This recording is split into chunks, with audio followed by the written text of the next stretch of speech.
Hello everyone, इस video में हम 9th क्लास मैथ के चैप्टर 2 पॉलिनोमियल की एक्सरसाइज 2.1 के बारे में पढ़ेंगे। हम पॉलिनोमियल से रिलेटेड इंट्रोडक्शन में अलग से पढ़ चुके हैं। अगर आपने अभी तक वो वीडियो नहीं देखे तो पहले आप उसको देख लीजिए, और अगर आपको पॉलिनोमियल से रिलेटेड बेसिक बातें पता है तो आप डायरेक्ट इस एक्सरसाइज को देख सकते हो, ये आपको समझ आ जाएगी।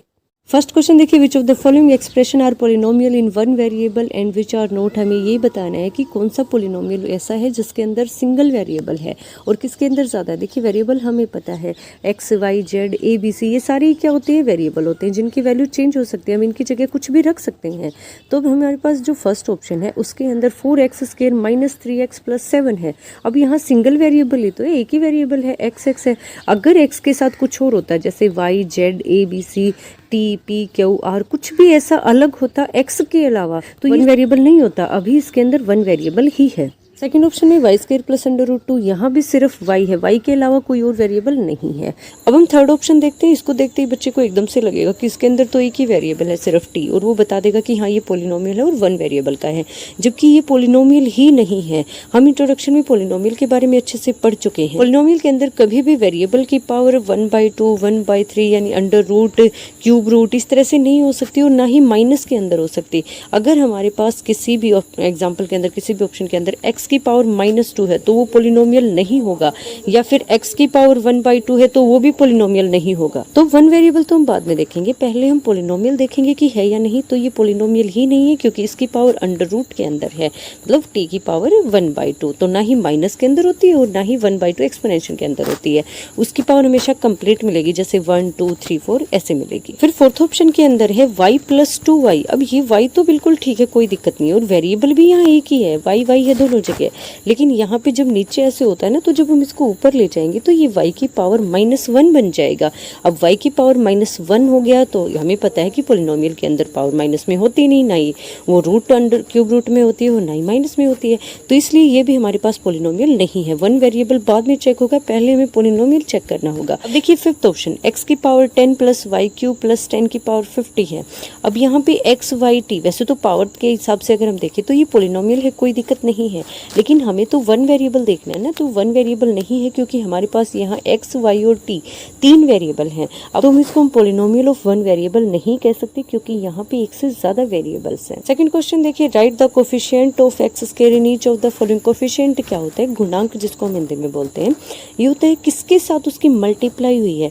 जैसे मेरे पास यहाँ 2x है तो x की मल्टीप्लाई किसके साथ हुई है, या फिर 1/2 x² है तो अब x² की मल्टीप्लाई किसके साथ है, 1/2 के साथ।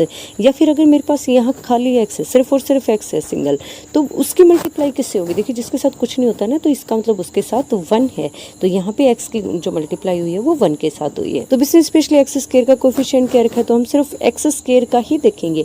अब देखिए x² के साथ कुछ भी नहीं है, तो जिसके साथ कुछ भी नहीं होता इसका मतलब उसके साथ क्या है, 1, तो यहाँ x² का कोफिशिएंट 1 हो जाएगा। सेकंड ऑप्शन के अंदर क्या है, -x²। अब यहाँ पे हम 1 नहीं कह सकते, यहाँ पे माइनस भी लगा हुआ है, तो यहाँ पे हमारा आंसर हो जाएगा -1। x² का कोफिशिएंट -1 है। थर्ड ऑप्शन है π/2 x² + x। अब यहाँ x² की मल्टीप्लाई π/2 से है तो x² का कोफिशिएंट π/2 हो जाएगा। फोर्थ पार्ट के अंदर देखिए x² है ही नहीं, तो इसका मतलब यहाँ पे x² की मल्टीप्लाई 0 के साथ हुई है, तो यहाँ x² का कोफिशिएंट 0 हो जाएगा। आप कंफ्यूज मत हो ना कि ये x का मल्टीपल हम √ यहाँ आंसर लिख देंगे, नहीं, x² का क्या रखा है तो हमें x² का ही देखना है। और यहाँ पे अगर x² है ही नहीं तो इसका मतलब उसकी मल्टीप्लाई 0 से होकर वो पूरा ही 0 बन गया, खत्म हो गया, वो है ही नहीं, तो इसलिए यहाँ पे हमारे x² का कोफिशिएंट 0 माना जाएगा। थर्ड क्वेश्चन है, given example each of A binomial of degree 35 end of a monomial of degree 100। अब ये दो अलग अलग पार्ट्स हैं। देखिए डिग्री एक के अंदर तो होनी चाहिए 35 और एक के अंदर होनी चाहिए 100। डिग्री मतलब क्या होता है, पावर। जैसे मान लीजिए एक एग्जाम्पल है x² + x + 2। अब इसमें डिग्री क्या होती है, इसकी हाईएस्ट पावर सबसे बड़ी, तो 2 यहाँ पे हमारी डिग्री हो जाएगी। तो ऐसे ही हमें कोई एग्जाम्पल बताना है अपनी तरफ से, कोई भी हो सकता है, हर बच्चे का आंसर अलग भी हो सकता है इस क्वेश्चन के अंदर। तो एक के अंदर तो डिग्री 35 होनी चाहिए, एक के अंदर 100, लेकिन यहाँ पे इसने एक में बाइनोमियल कह रखा है और एक में मोनोमियल कह रखा है। बाइनोमियल का मतलब क्या होता है, जिसके अंदर 2 पार्ट्स हों, जैसे x + 2। अब यहाँ पे 2 इक्वल अलग अलग पार्ट्स है ना 2, तो ये बाइनोमियल हो जाएगा। और मोनोमियल का मतलब क्या होता है, जिसका एक ही पार्ट हो, जैसे यहाँ पे मान लीजिए मैंने 2x लिख दिया, अब ये एक ही पार्ट है। जब प्लस और माइनस को हम अलग अलग करेंगे, प्लस और माइनस से अलग होना चाहिए, मल्टीप्लाई से नहीं, इसको हम 2 नहीं कह सकते। सकते 2 और x को। 2 और x एक ही पार्ट है, तो जब एक होता है ना, एक टर्म होती है तो उसको मोनोमियल कहते हैं, और जब एक से ज़्यादा हो, 2 हो तो बाइनोमियल कहेंगे, अगर 3 हो तो ट्राइनोमियल। उसके बारे में हम पहले पढ़ चुके हैं अच्छे से। तो अब अगर हम फर्स्ट पार्ट की बात करें तो डिग्री 35 होनी चाहिए। आप कोई भी ले सकते हो, x की पावर 35 प्लस 2, 2x की पावर 35 माइनस 1, कुछ भी ले सकते हो, बस x की पावर 35 होनी चाहिए और साथ में 2 टर्म होनी चाहिए। हर बच्चे का अलग आंसर हो सकता है, कोई दिक्कत नहीं है। सेकंड पार्ट के अंदर मोनोमियल लेना है और डिग्री 100 लेनी है, तो यहाँ सिंगल लेना है आपको, 2 नहीं लेने। x की पावर 100 ले सकते हो आप, 1/2 x की पावर 100 ले सकते हो, कुछ भी ले सकते हो, बस x की पावर 100 होनी चाहिए और एक ही टर्म होनी चाहिए। फोर्थ क्वेश्चन देखिए, right the degree of each of the following polynomial. सब हमें यहाँ डिग्री बतानी है। डिग्री मतलब क्या होता है, हाईएस्ट पावर। अब इसके अंदर देखिए, यहाँ पे x की पावर 1 है, यहाँ पे x की पावर 2 है, यहाँ पे x की पावर 3 है, तो सबसे बड़ी पावर क्या है, 3 है। तो x की पावर 3 आंसर नहीं है, यहाँ पे सिर्फ 3 हमारा आंसर होगा। सबसे बड़ी पावर क्या है? अगर हम कोफिशिएंट की बात करें तो x क्यूब का 5 हो जाएगा, x स्क्वायर का 4 हो जाएगा और x का 7 हो जाएगा। अब इसके अंदर देखिए, सबसे बड़ी पावर क्या है, 2, तो यहाँ पे हमारी डिग्री 2 हो जाएगी। यहाँ पे t की पावर क्या है, 1, हाईएस्ट, इससे बड़ी नहीं है ना, तो यहाँ पे डिग्री 1 हो जाएगी। अब देखिए फोर्थ ऑप्शन में यहाँ 3 लिख रखा है, बच्चे इसमें कंफ्यूज हो जाएंगे। अगर यहाँ पे कोई भी वेरिएबल नहीं है हमारे पास, तो उसका मतलब उसकी पावर 0 है, वो है ही नहीं। तो मान लीजिए x की पावर 0 भी हो सकती है, t की पावर 0, y की पावर 0, कुछ भी हो सकता है, कोई भी वेरिएबल। तो हमें वेरिएबल की पावर बतानी है, डिग्री वेरिएबल की पावर होती है। बाकी चाहे कुछ भी हो, लाख करोड़ कुछ भी हो, कोई फर्क नहीं पड़ता, सिर्फ वेरिएबल की पावर को ही हम काउंट करेंगे। अगर आपको 1000 x स्क्वायर लिखा हुआ मिल जाए तो इसकी डिग्री 2 ही होगी। 1000 का उससे कोई लेना देना नहीं होता, इसकी डिग्री 2 मानी जाएगी। तो अब यहाँ पे 3 है, इसका मतलब यहाँ पे कोई ना कोई वेरिएबल हम लेंगे तभी तो वो पॉलिनोमियल कहलाएगा।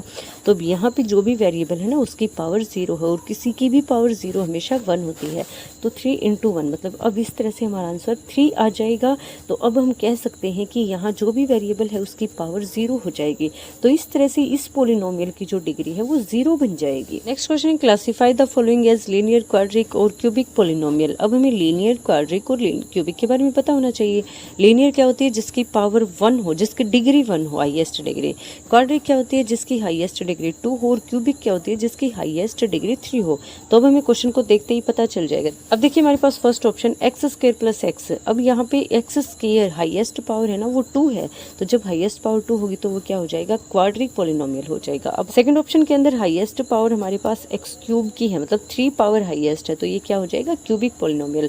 फिर थर्ड ऑप्शन के अंदर वाई स्क्वायर, मतलब वाई की पावर 2 हाईएस्ट है, 2 हमारी डिग्री हो जाएगी, तो 2 के लिए हमारे पास क्वाड्रिक था। ऐसे ही आगे 1 प्लस एक्स, अब एक्स की पावर 1 हाईएस्ट है, इससे बड़ी पावर हमारे पास नहीं है, तो ये हमारे पास लीनियर हो जाएगा। फिर है 3t, अब यहाँ 3 अलग है और t की पावर 1 है, हमें 3 से कोई मतलब नहीं है, हमें तो t की पावर चाहिए, तो t की पावर 1 होने की वजह से ये लीनियर हो जाएगा। फिर r क्यूब, अब चाहे आप a b c d p q r s t कुछ भी ले लीजिए, हमें सिर्फ वेरिएबल चाहिए। तो अब यहाँ पे r है, r कोई दिक्कत नहीं है, ये भी एक वेरिएबल ही है। अब r की पावर 2 अगर है तो ये क्वाड्रिक पॉलिनोमियल हो जाएगा। 7x क्यूब, अब यहाँ x की पावर 3 है, तो ये क्यूबिक पॉलिनोमियल हो जाएगा। आई होप आपको सारे पॉइंट अच्छे से समझ आ गए होंगे। अगर अभी भी कहीं पे कोई प्रॉब्लम है तो आप मुझे कमेंट करके बता सकते हैं। अगर आपने अभी तक चैनल को सब्सक्राइब नहीं किया तो चैनल को सब्सक्राइब कर लीजिए। Thank you very much.